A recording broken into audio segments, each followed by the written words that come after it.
yes, this election was painful and expensive and divisive for families and friends, and listening too often is confused with hearing. Is a knife good or is a knife bad? Ladies and gentlemen, downtown at the undisclosed location with Mr. Tim Francis. Thanks for hopping on today, Tim. By all means. Hey, what are you most grateful for today? I've been studying the Bhagavad Gita quite a bit, ancient Sanskrit text, and I'm really moved by what I'm learning.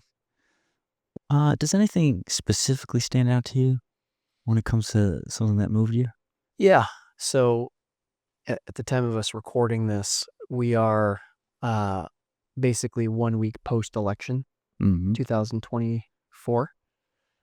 And there is, like the person who's in a bad relationship and then they move to a different city thinking they'll get a fresh start and they'll have the same bad relationship 6 months later. Of course. So when our consciousness is in the same place when we try to solve a problem, the solution is probably going to be at best as bad as the problem in the first place. If we don't address the consciousness that has created the problem state, this is an Einstein quote, then we're not going to be able to solve it. We need different consciousness. Now, this is not a political statement. I'm not saying we elected the right or wrong candidate or the right party or this or that policy. What I will say is this was the most expensive, probably damaging, painful election in history, right down to family members, being torn apart at the seams, relationships ending, friendships going down the toilet. And I'm not American, I'm Canadian. Yes, you are. I've been legally, I'll put that on the record, since we're talking about politics, I've been legally living and working in America, and here specifically in Austin, Texas, for 7 years. And America is such an incredible country. America, there's reasons people like me, I had to restart my life by coming here. U.S. credit bureaus don't recognize Canadian credit. So I couldn't get a credit card, couldn't get a cell phone. Very difficult. I didn't know that. Yeah, I had to pay significantly larger startup fees to even get my apartment. Like, it was very difficult, and getting a second work visa nearly didn't happen. I nearly thought I would not be back in America again for years, despite having built a wonderful life here. So America is a compelling place to be. And there's a reason that millions of people want to be here, and people like me bend over backwards to have the privilege to be here. And at the same time, there's also some troubling parts to America. And to me, again, I'm not pointing to any one particular policy or candidate or party. I just really want to create the possibility that we can bring a new consciousness, so that we don't end up election after election after election, irrespective of who wins or loses. We don't end up moving to a new city and having the same, bad relationship over and over again. So, the Bhagavad Gita has some very interesting perspectives on that, some that I find to be incredibly useful. One of which is really kind of like the idea of that which is crushed by time. And so to the extent that I think we are invested in that which will be crushed by time, is the extent that we may have some heartache in our lives. And so if we think about what might be crushed by time, our bodies, our bank accounts, our businesses, and given enough decades, centuries, millennia, our countries, maybe even the planet, can all be crushed by time. And so to invest a lot of our time, energy, and thinking power and whatnot into those areas, we've got to be very careful about how we do that, because we may end up with a real heartbreak on our hands. Now, money is important and body is important. I mean, I have a kinesiology degree and I'm an entrepreneur, so trust me, like I really, think a lot about these things. And at the same time, it's not about the doing. It's like, where is our consciousness? Where are we coming from? And there's some things that are not crushed by time. Time itself is not crushed by time. whatever deity a person believes in is not crushed by time. My soul is not crushed by time. In the Bhagavad Gita, which is from Hinduism, Prakriti is not crushed by time. That is kind of like the matter that becomes everything from you to that bracelet on your hand to this TV that's behind us, like that matter that we bring our conscious to that turns into what it is that we experience. That also is not crushed by time. And so to me, when I look at where America is in the discourse around politics and policy and parties and all the rest, and I look at where are we focused on the things that can be crushed by time versus not crushed by time, I think there's just tremendous opportunity to be focused far more on those items that will not be crushed by time, including the dharma of the human spirit, which, as Hinduism would describe, and I believe is to serve, is to so dharma is that which cannot be separated from itself, not karma but dharma. So the dharma of a flame is heat. You can't have a flame without heat, right? And I think that I agree with the Bhagavad Gita that the deep down inside, the dharma of the human spirit is to serve. So what would America look like, even if we were in disagreement over any issue, if where we were coming from was, I really want to understand. I really want to understand the worldview that a person has. I really want to be of service to them, even if I disagree. What does that all look like? That's just got me very interested right now, and that's what's on my mind. I see. And what would you do to solve the challenge? What I would do, I would change. I've been grateful to learn from a spiritual teacher. His name is Dr. David Wolf. 15 years ago, I started studying with him, and he helped me consider a new definition for myself on what is the consciousness of communication. It's said, I wish I could remember who said this. It certainly wasn't me. Someone far smarter than me said, the greatest illusion in communication is that it's occurred. The greatest illusion in communication is that it has occurred. And too often in my past, and too often I occur in my present, I see my former self and I see colleagues where listening is actually just waiting for my turn to speak. Listening too often is confused with hearing. Hearing is like there's these sound waves from someone's voice that hit the tympanic membrane in my ear and it makes it vibrate the ossicles, and now I hear some sound coming from somewhere. That's hearing. Listening is far more than that. It's how do I cross the bridge from my world into someone else's world? Not saying I approve of their position, not saying I'm abandoning my own. I still can keep my own views, but to walk over the bridge into someone else's world and see the world as they see it. In Nonviolent Communication by Dr. Marshall Rosenberg, incredible book, he talks about how every person behaves in a way that's consistent with their worldview. So if I'm going to understand a person's choices and positions, it probably do a lot of good for me to understand their worldview. Yes. Just this last weekend, I had a friend from Manhattan who flew in kind of last minute, and just so happened I had some flex time in my calendar on Saturday. We got together, and I did not realize what his political views were. And I was just kind of casual, like, oh, what'd you think of the election? Little did I know I was unlocking a 4-hour conversation. And for the record, I'm not a Team Trump or Team Harris guy. I'm not a Team Democrat or Republican guy. I'm not a Team Liberal versus Conservative guy. I'm an issue by issue person. And my friend from New York, though, like, I had no idea. As soon as I asked him about the election, he is like all in Trump supporter, all out Harris critic. And I didn't see that coming. But I was happy to talk to him. For the first 2 hours, we spoke, and all I did was listen. All I did was listen, not defend, not explain. The 10% of the time that my lips were moving, all I was doing was mirroring back to him what I heard to make sure that I got it. Mm. Parroting. I'd say mirroring, reflecting, and specifically content plus emotion, or maybe emotion plus content. I'm hearing that you're feeling really disturbed by insert, whatever happened. And then an incredible thing happened. After 2 hours, suddenly he turned and he said, "Well, what do you think?" And I said, "Oh, thanks for asking." And I shared a couple of my views and we went back and forth a little bit. And he did not mirror anything back to me, where I had given him some great follow-up kind of probing questions, open-ended. He didn't really provide that either.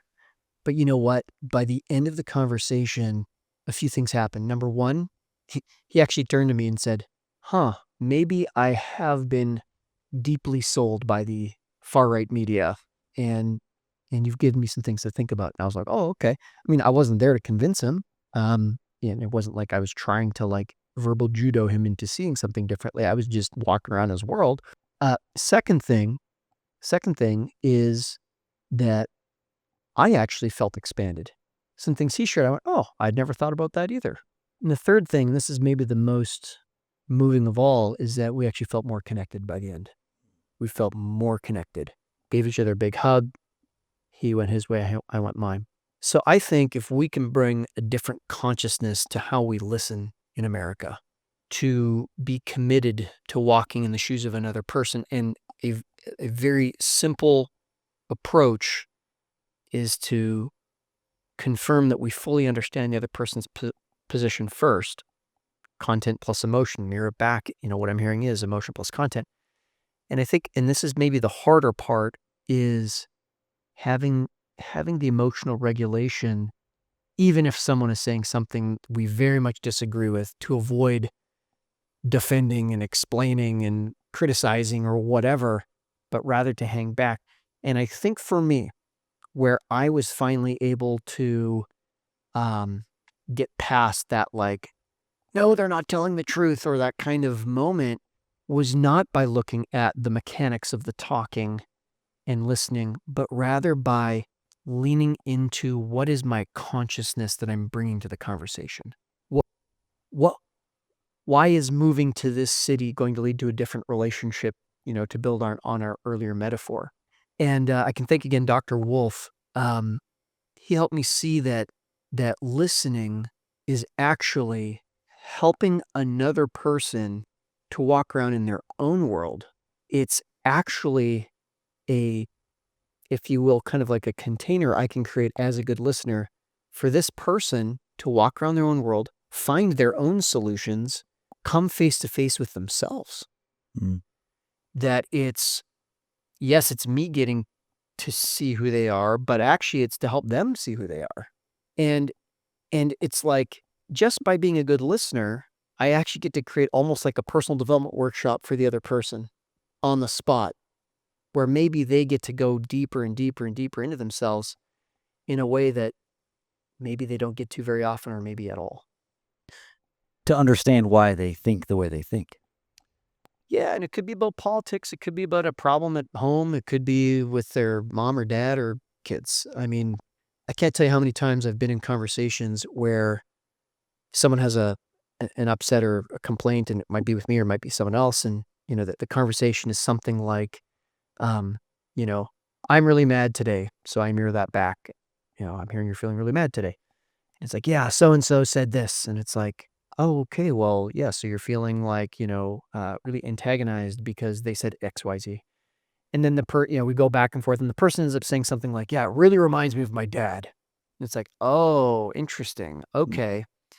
And from there, maybe a well-timed, open-ended question like, oh, interesting. So, what becomes available if we take a look, or you take a look at, your relationship with your dad? And all of a sudden the person's just like, wow. And they have that conversation. Maybe they do, maybe they don't, with their father. And guess what? Now that superficial issue that was there in the first place, suddenly it's not a problem anymore. It's gone. What was my role there? All I did was mirror content plus emotion, content plus emotion. I was in the role of listener, of curious, I don't mean to say researcher, but someone who just wanted to walk around in the world, see what was there for them. And in business, I mean, I could think of one time I'm in this boardroom and I was paid to be in the boardroom, and it was a $35,000 payment someone had given me to be in that boardroom, and and halfway through the meeting, the person literally got up and walked out, and the other people there were kind of like a little stunned, right? And the next day, oh wow, did I ever get the most ripper of ripper emails? Like, I don't think I could have prompted ChatGPT to write a harsher, longer, more cutting email, with all the power of artificial intelligence in the world. Like, this was a pièce de résistance. This thing was incredible. So, so we get on a call and we're working it out, and so I said, hey, I received your email. I read it. Yes, it sounds like you're deeply, deeply dissatisfied. Would you be willing to tell me more? Well, he did not need much prompting. He definitely helped me know his mind. Round two. And I just mirrored back each time. I was like, hey, I'm hearing that you feel deeply frustrated about X, and, you feel, completely like, heartbroken by Y, and this other thing about Z, and all the rest. And each time he said, yeah, because of this and that and this and that and this and that. I said, okay. And then that moment happened where he just kind of softened. He said, and I could tell he went from attacking to just kind of feeling like he'd been seen and heard and understood, and it was safe for him to be there. And this question just came to me, and I said, like, what inspired you to hire me for this role in the first place? I'm guessing something caused you to want to write a check for 35 grand for me to be there. And he said, you know what? I've seen the kind of teaching you've done around, financials and entrepreneurship and whatnot. And it's good stuff. Like, you really know what you're talking about, despite how frustrated and disappointed and heartbroken I was about our conversation in the boardroom. I just, you're a smart guy.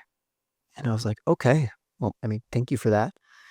And, we mirror back a little bit more. And then I just said to him, is there some way we could co-create some alternative option where you get what you came for without having to have that boardroom type experience that you had yesterday? He said, you know what? Instead of being in a boardroom setting with you, what I'd want more than anything, I think, is just to do some one-on-one coaching with you. Could we do that? I was like, well, yeah, my rate's $1,000 an hour. We can do 35 meetings over the next year. We could take it that way.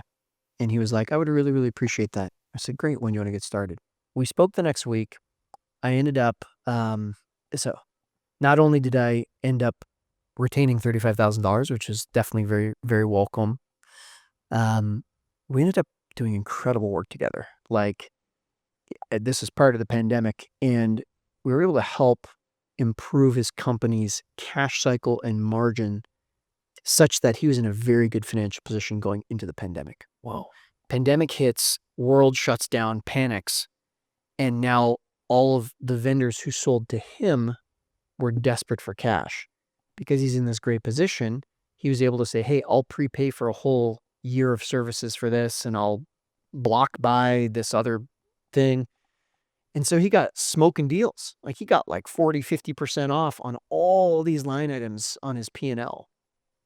And so then that leads a year after that to now he's got a way better bank balance again, because he's got better margins and more cash and all the rest. And so then the banks are like, well, hey, can we lend you more money and at better rates? And, could we get a meeting with you? Because now his bank accounts are all looking a lot better. And I'm just like, and then the credit card processing company wants to give him better rates. And it's just like all of this unbelievable downstream impact comes out of one 25-minute conversation where I was willing to put my own agenda to the side, walk around in his world, be rigorous around content plus emotion, and not get into the roadblocks of defending, not get into the roadblocks of explaining or interrupting him in any way. It was profound. And so a couple things. one, I am not always great at this. There are some conversations I'm better and some conversations I'm worse. So, I'm a work in progress just like everyone else. Secondly, the number of times I've been in conversations, be it in business, family, love, or whatnot, where this approach to communication has yielded more connection than division is like something I'll never be able to unsee or unhear. And it's on that platform that I almost wish I could take that experience I've had, put it on a USB drive out of my brain and plug it into other folks so that they could see the transformative alternative that's available to what's been happening in America, which just seems like louder and louder yelling. Yeah. And, yes, this election was painful and expensive and divisive for families and friends and even employees within the same company.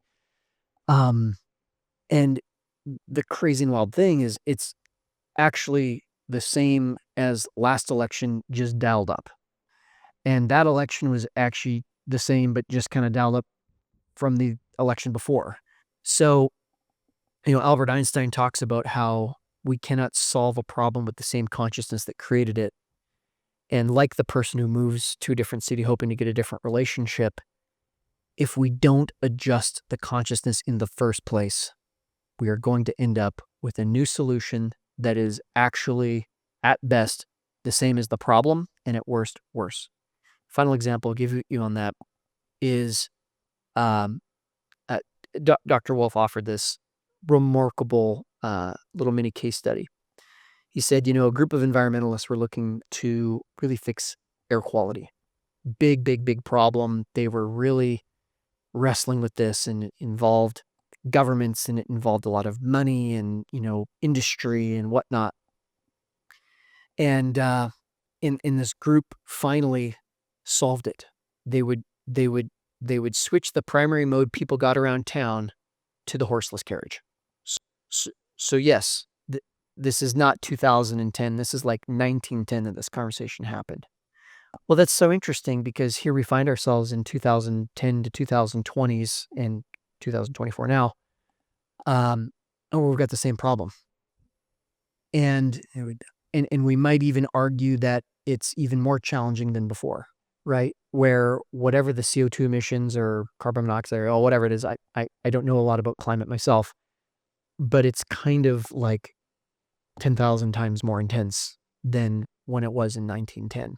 So what is the consciousness that would need to change there? I don't know. But in terms of broad strokes, looking where are we coming from? What is the soil that we are sowing our seeds into in conversation, in business, in family? What needs to be updated there? And I think something we can all do starting immediately is to update how we listen. Now, I was listening to Patrick Bet-David last night talking about how the news channels are, Time Magazine's getting sold. Okay. Nobody really wants to buy into CNN or NBC. Their salaries are going down because the public isn't really listening to them anymore. And you know as well as I do that the trust in our mainstream news is very low. People don't really trust them taken on the whole. It's like 10% or something like that. Don't quote me on that. And what he's saying is that what won the election this year was Trump going on the podcasts because people could see him for who he really is. It's unfiltered. It's a conversation. So it's hard for people to receive a message if they don't trust the message to begin with. So I think what we're going to do is, in a positive light, see a transition on the communication for the masses with things such as podcasting. Just a thought. Yeah, so for you, and I've heard this election called the podcast election. Yeah. There's a couple interesting guys, Colin and Samir.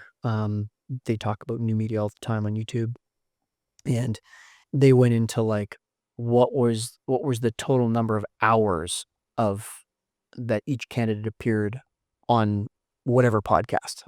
Trump appeared on multiple podcasts. Kamala was on Call Her Daddy and a few others.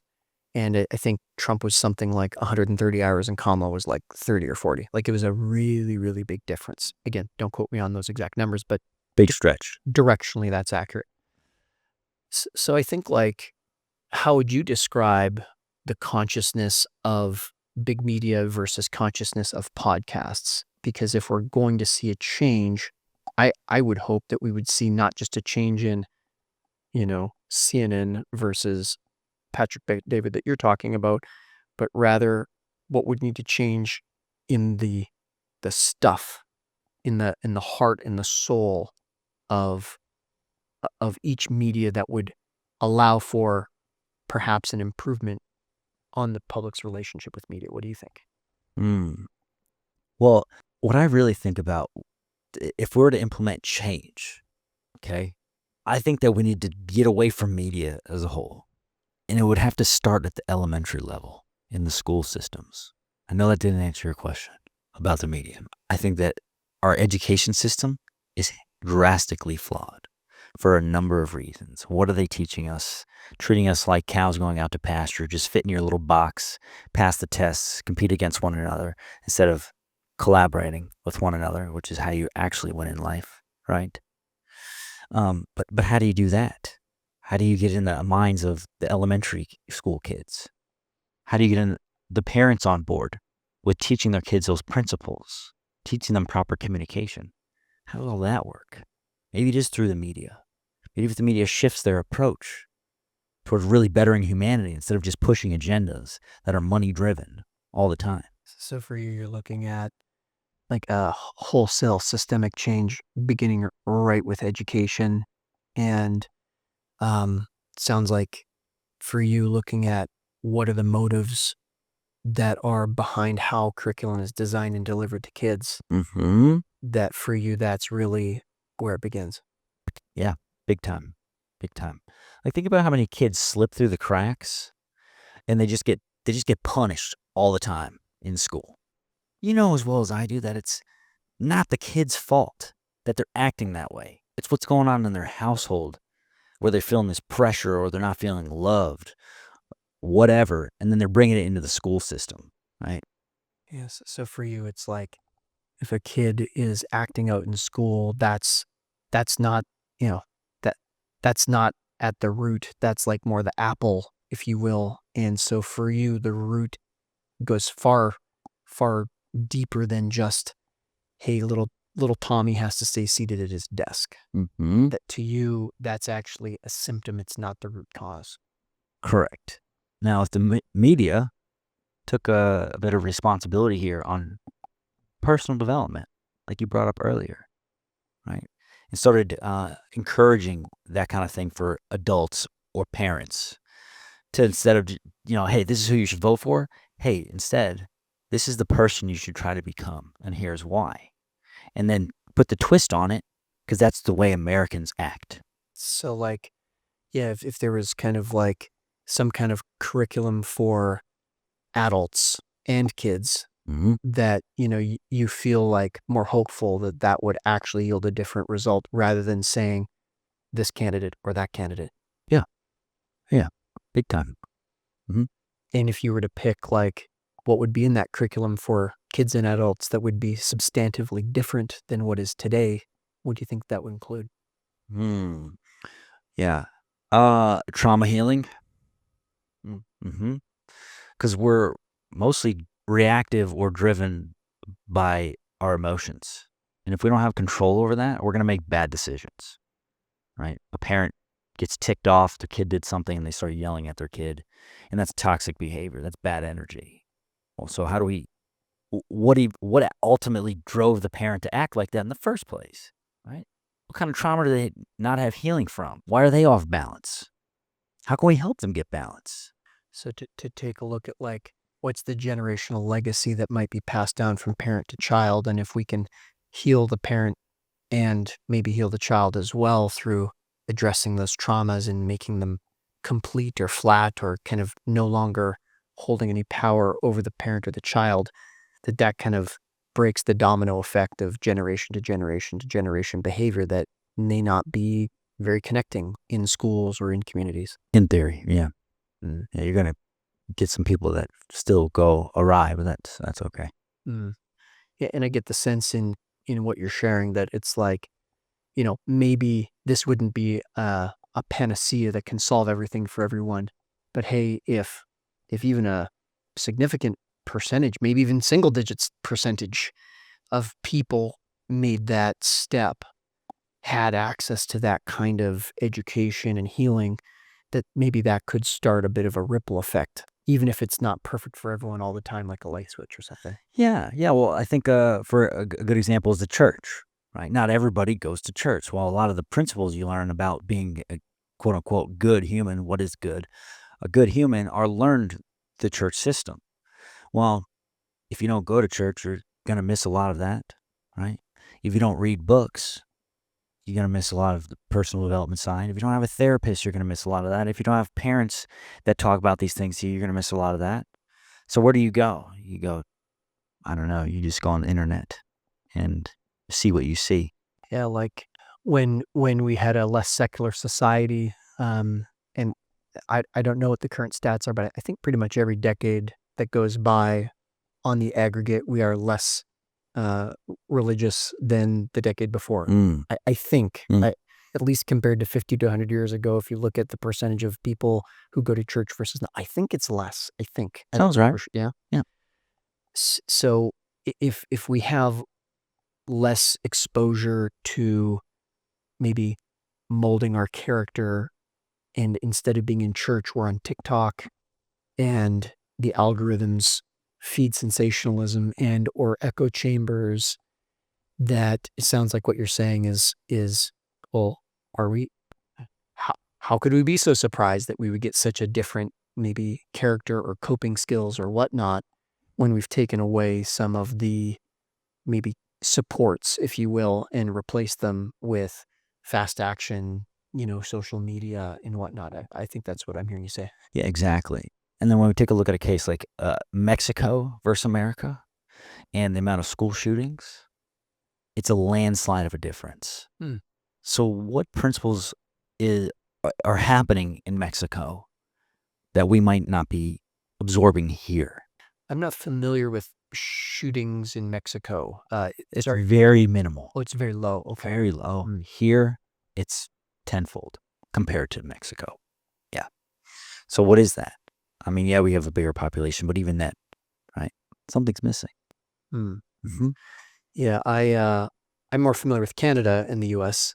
And yes, adjusted per capita. My understanding is that the United States has dramatically more mass shootings than in Canada. Yeah. Mhm. Hmm. It makes you wonder, right? What is the answer? Where does it start? And are the controlling powers taking the responsibility to actually address the issue? Hmm. Right? The base level, people's hearts, and then their mind. Heart first, then their mind. So I think we can ask a question: is a knife good or is a knife bad? Sure. And a knife in the hand of a surgeon can save someone's life. A knife in the hand of a murderer can end a life. Hmm. Same knife, different result. Yeah. So I'm guessing, I've never been in these private rooms to hear how the conversation actually goes, but I'm going to guess that there's a lot of what makes insert whatever issue, be it guns or immigration or healthcare or whatnot, that if we took a look at the intent, it's not guns are absolutely good or absolutely bad, or the border must absolutely be sealed or absolutely open, or I have a feeling that if we took a look at and perhaps could update the consciousness, the hand holding the knife, not the knife itself, I have a feeling that we might find there's a lot of opportunity to get a different result. I agree. Yep. Yep. So on a personal level, what are you doing to increase the consciousness, Tim? Hmm. Oh, let's get specific. In the world around you. I'm doing my best each day to be a good listener, for my staff, for my clients, for my friends, for my girlfriend. Um, Again, imperfectly, and just because I'm imperfect doesn't mean I'm not always going for it. Yep. Um, I've also hosted I've brought in Dr. Wolf to Austin before, to lead a 3-day workshop. I'm gonna do it again at the end of January. Very nice. So just kind of trying to create opportunities, trying is a weak word. Let's say I have and I continue to create opportunities for learning about conscious living and conscious communication. Mm. My whole life I've been in kind of like an event planner. Yeah, you have been. Yeah, from We're gonna get to that in a minute. okay, from organizing street hockey games from my mom's house in suburban Canada, all the way to the events that here in Austin, my good friend Tan and I do that have like 850 people plus that come. So, yeah, so I just want to be helpful. And, to me, it's just such a soulful journey to look at conscious living and conscious communication. And of course, there's like anything, it's a rabbit hole, and you could decide how far you want to go down. And I I am an advocate, even just at the more like without having to make some massive commitment or whatever, is just that practice around listening. Mm. Um, in this very secret, undisclosed location, I've actually held a few get-togethers where the whole focus was just on developing listening skills, and that habit. And on one hand, it's simple, small, a small commitment to say, yeah, I'm going to be a better listener. Like on one hand, it's small, but on another hand, like could there be anything bigger? When I can hold space for another person, the timelessness of their soul, having an opportunity to see itself, I mean, that is eternal. Yeah.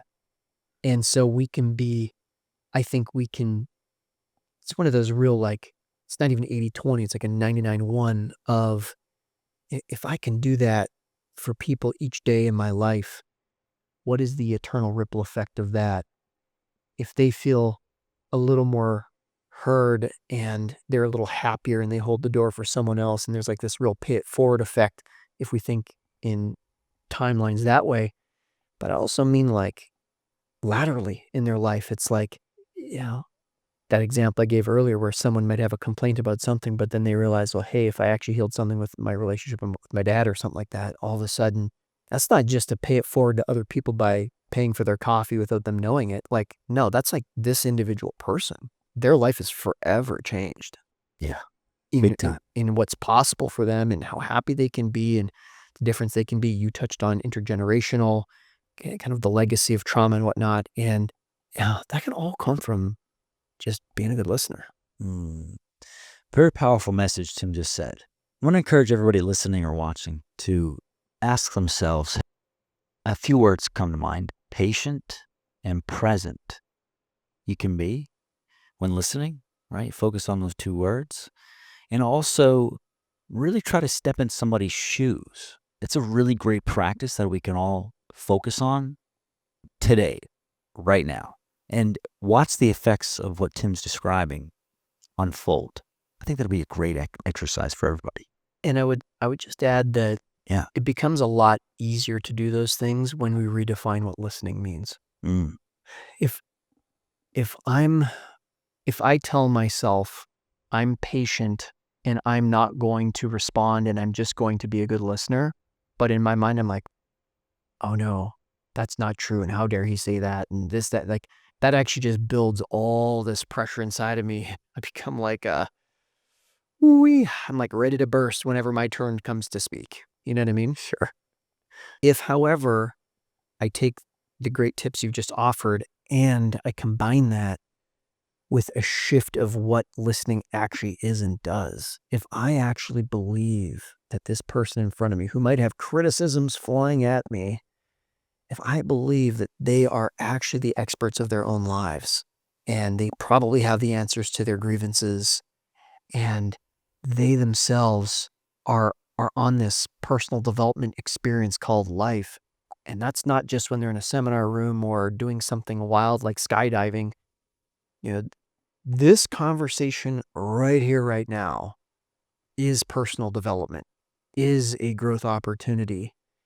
And whatever arrows they may be slinging directly at me and criticisms of me, there's a very, very good chance it's actually not about me. I've had, like that client I told you from the whole boardroom story.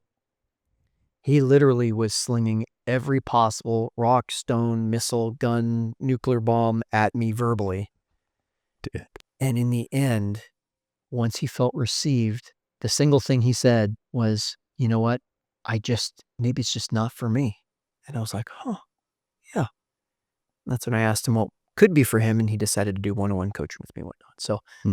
So it's like, if listening occurs, not as just waiting to my turn to speak, but rather this is actually an exploration of the speaker's world, and my role is just to be a Sherpa to navigate their world with them.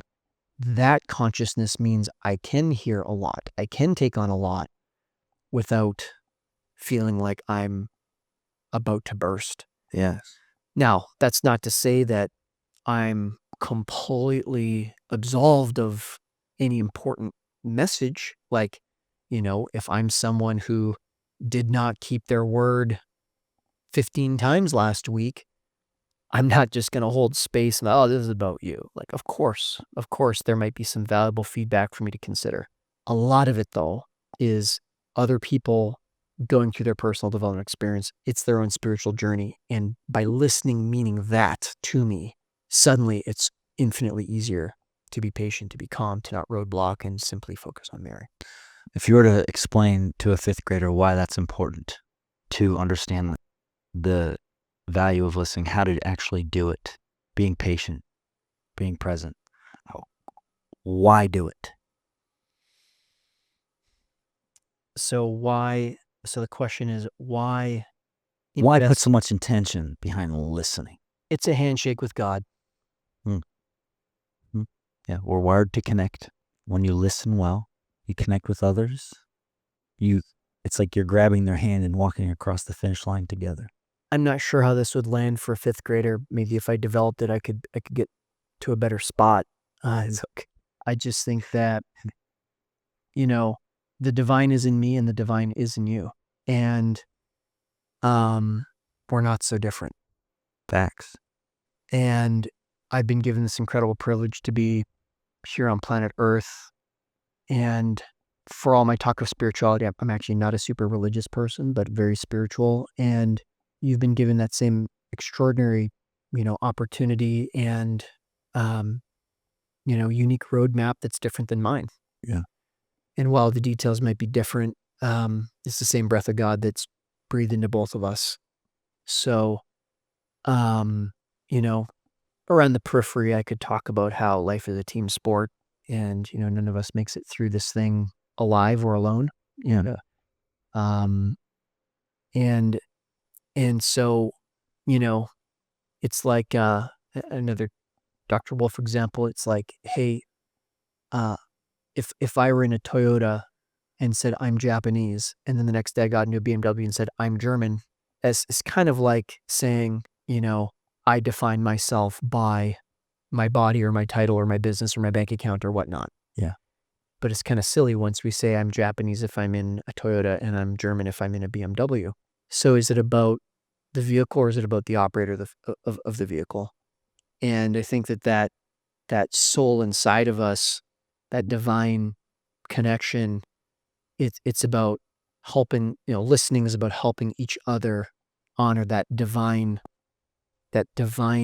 breath of God so that we can each, on our own paths together, to use your analogy, be side by side and help us to make our greatest contribution in this lifetime and to learn what there is about kind of the eternal truths of life and to have a great listener to help us do that on a, conversation by conversation basis is just it's sublime and I think truly sacred. All said. That's beautiful. Very nice. Now we got, just for the sake of time, Tim, we got to talk a little bit about your parties. Okay. Okay? Because, on paper we see entrepreneur, businessman. You just got done with a meeting at 4:00 and you met with me at 4:06, after you got ready, literally in no time flat. You're there. You're very diligent with your calendar and your schedule. And then fun parties. What's going on with that? What would you like to know? How come you host them? Hmm. Like, how come you really host them? Why do you really do it? Hmm. Because it's a lot of work, and you're busy. Hmm. Tight calendar. Flex time on Saturday, you could hang out with your buddy. Which tells me a lot of the day wasn't flex time, which means you were working on a Saturday. I'm having fun with this, by the way. Don't mind me. So why do I host 800-person socials in downtown Austin? Why do I host private dinners of 8 to 10 entrepreneurs and investors? Why do my good friend Tan and I put the time, the energy, the money, the intellectual horsepower into it all? I think there's layers to that question and layers to my answer. I'll speak for myself personally. You can ask Tan for his own personal I'll have to hit him up. inspiration. I've wrestled with this. There's some element of it that growing up, I watched my mother be the cornerstone of our family, always organizing events. That led me to leading, organizing street hockey games in front of my mom's house growing up in Canada. And there's been a couple pivotal moments for me in the world of events. One, I was sitting in the hockey locker room. I was probably, 14, 15 years old. And the way that hockey works in Canada is it's not a school versus school situation like football is in America. Yeah. It's club by club, kind of like how, say, pro sports is, right? It's club by club. And so, you might be in a locker room with guys from 4 different schools. So I remember I attended a small Catholic French immersion high school. And French immersion, yeah. Okay. All right. Yep. And one of my teammates went to one of the really big fun party schools.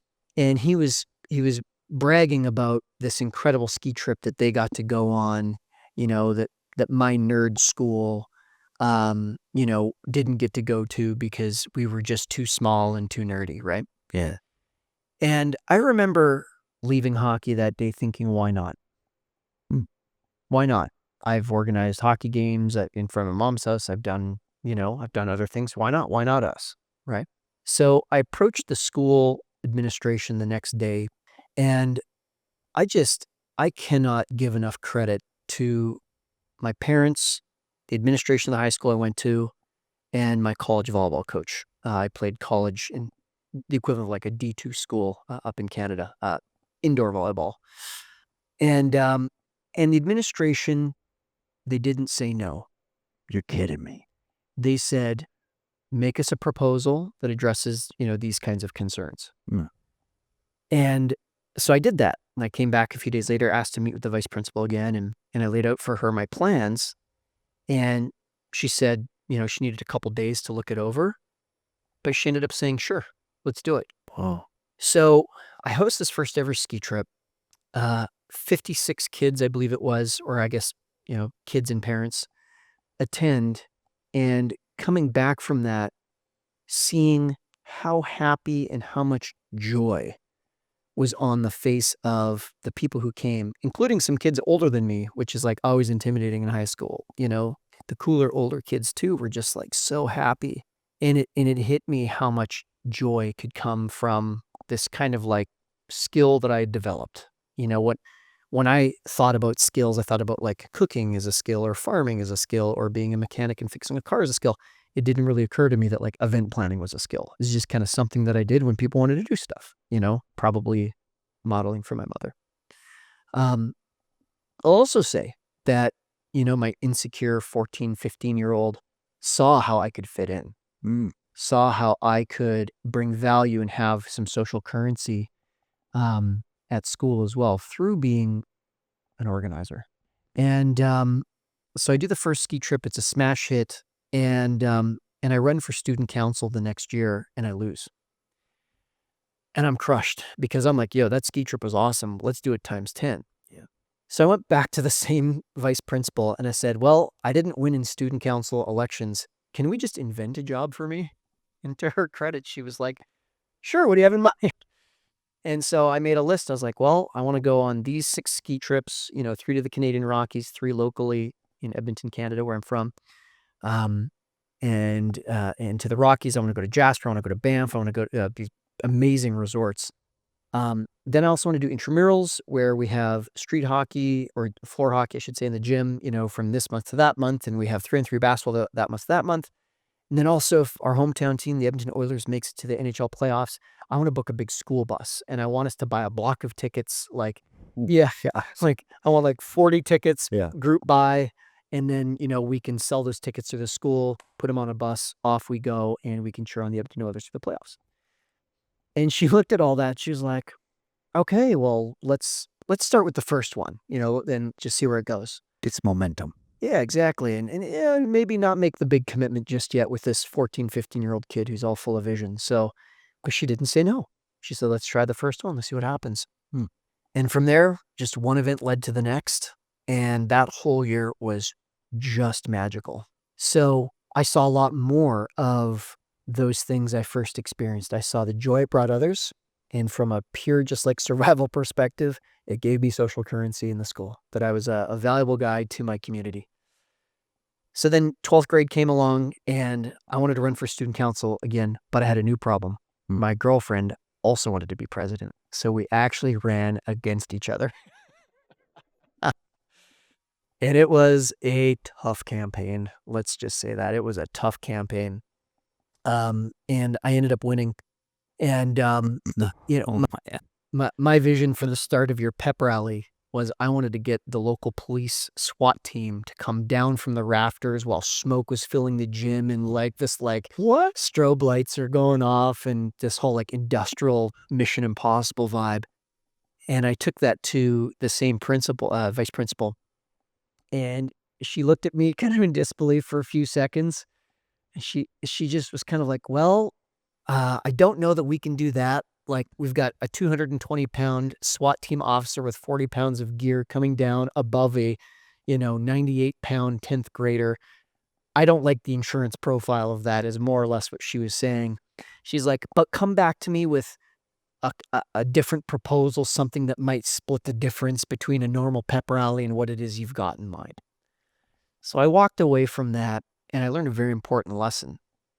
Something you could read in a textbook on negotiating 100 times, but it only really leans in once you experience it. When you ask for the moon and the stars, anything in between that seems like a compromise. Facts. Yes. So being at a small academic French immersion Catholic high school in suburban Canada, we don't have football teams and we don't have cheerleaders and we don't have all this pomp and circumstance that we see on the movies in American films. But we did have a professional team. The NFL obviously is not in Canada, but in Canada we have something called the CFL, the Canadian Football League.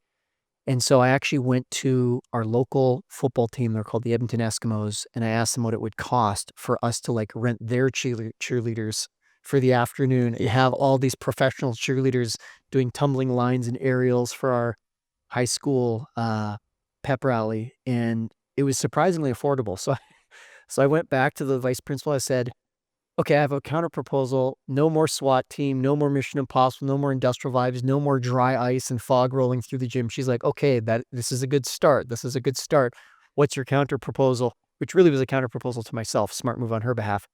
I said, I've contacted the Edmonton Eskimos. We can get their cheerleaders for, I don't know, a few $100 or whatever it was. And we can have a full-on, American movie style, pro cheerleader driven pep rally to kick off the year. What do you think? And she was like, but no SWAT team officers, correct? I was like, no SWAT team officers. She was like, approved. So the vision just kept getting bigger and wilder and more ambitious with every step through my kind of high school years. And it just led to me having so much confidence. And I think about the role my parents had in shaping my confidence, my school had in shaping my confidence, and then obviously my life as a varsity athlete as well. And it's interesting because there's been a very similar path here in Austin, Texas.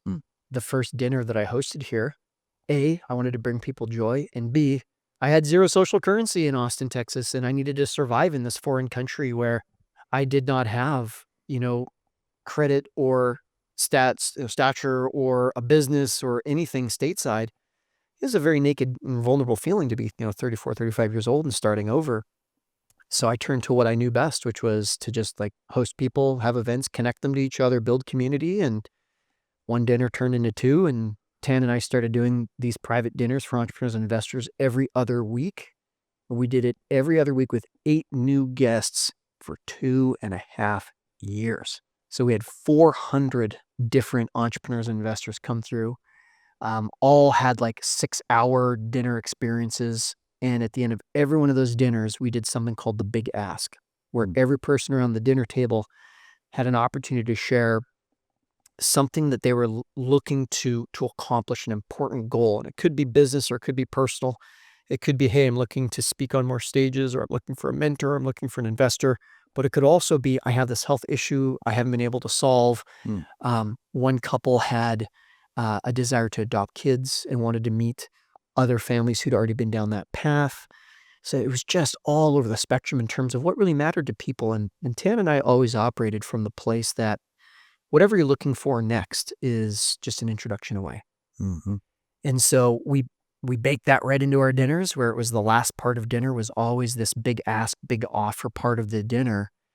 And that's really what allowed the dinner to go from being, let's say, a date or an event to being kind of like a relationship where people could connect afterwards, and the goodness could just keep rolling afterwards. Yeah.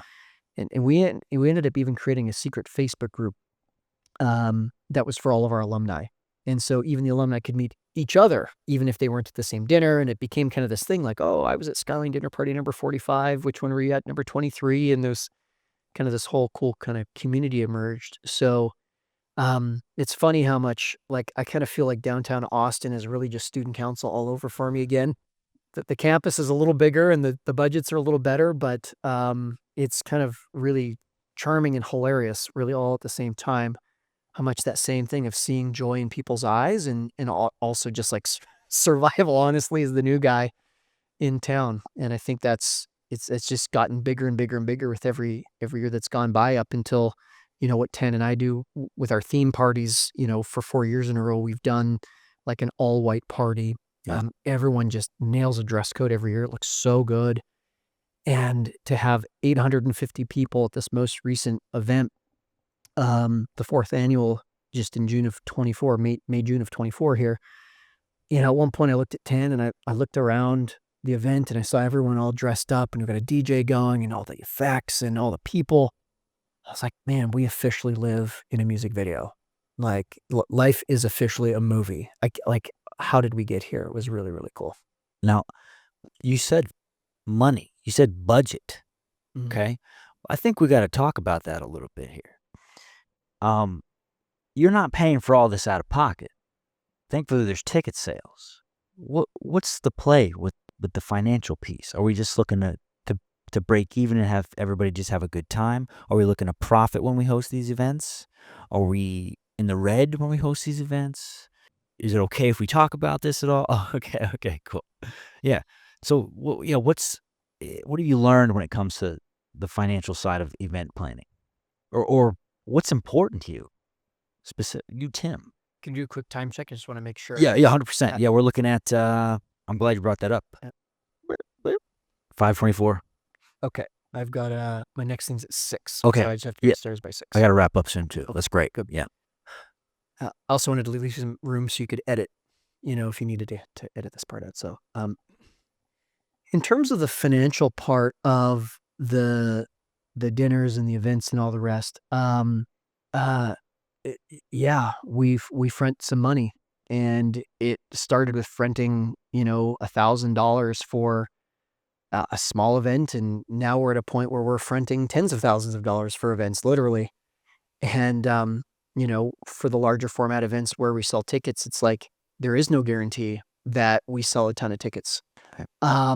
Now, I think probably everything in life is like calculated risk, if you will. And, we've been very fortunate to build a great reputation, a great kind of brand, and a lot of momentum and a good following. And we have, say, intellectual property assets like, an Instagram page, T&T Present, that folks can follow for updates. And we have a VIP text list. And, so we we have reasons to believe each event is going to be successful. And the goal for the large format theme parties has really just been to break even. Yeah. And there's been some times when we haven't. And the most recent event had tens of thousands of dollars of expenses for Tan and I to be on the hook for.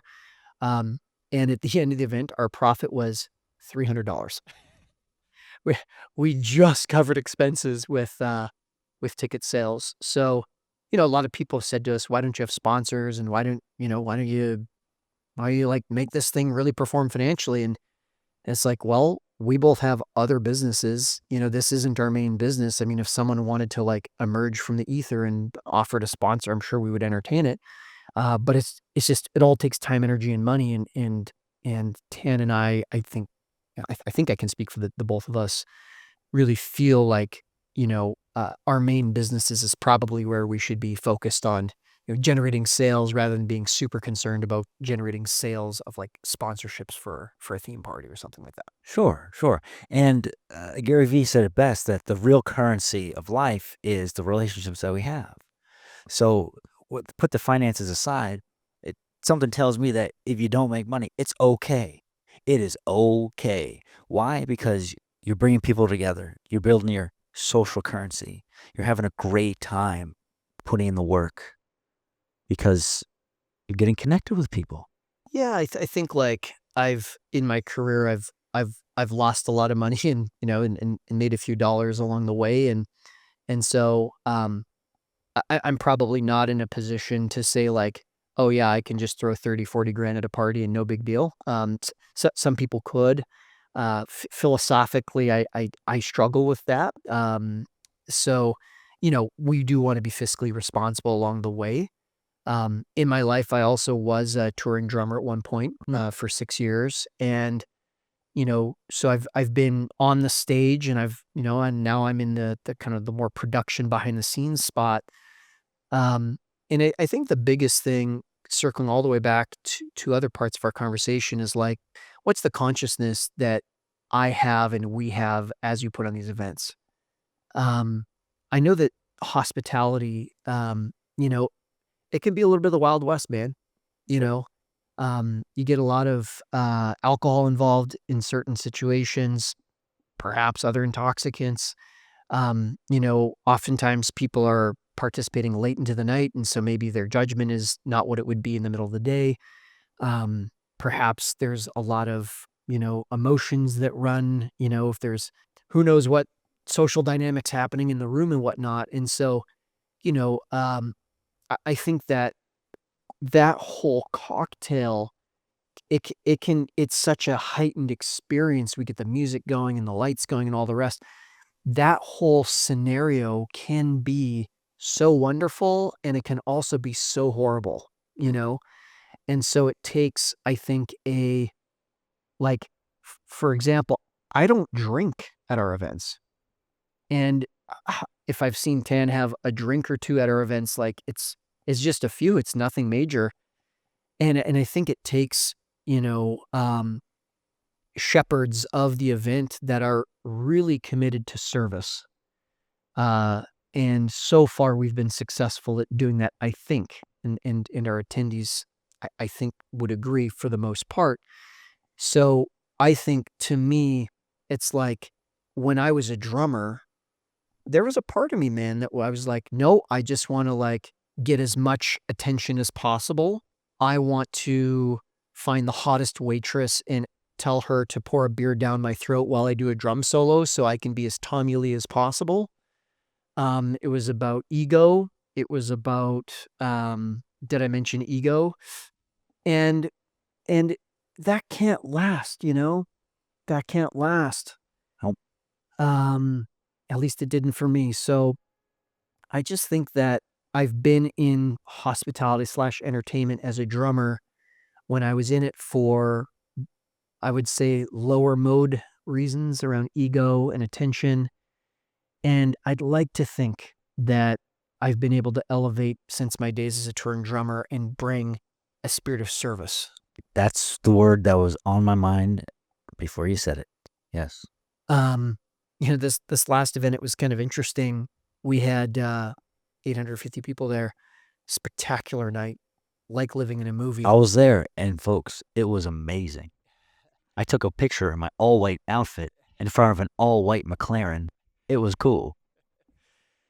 And you know, at the end of the night, everyone was gone, and you know, I was like with the staff cleaning up because service to them matters. Like serving them matters. They just spent the whole night serving us, and so to make sure that they're not left with this, you know, blast radius of chaos.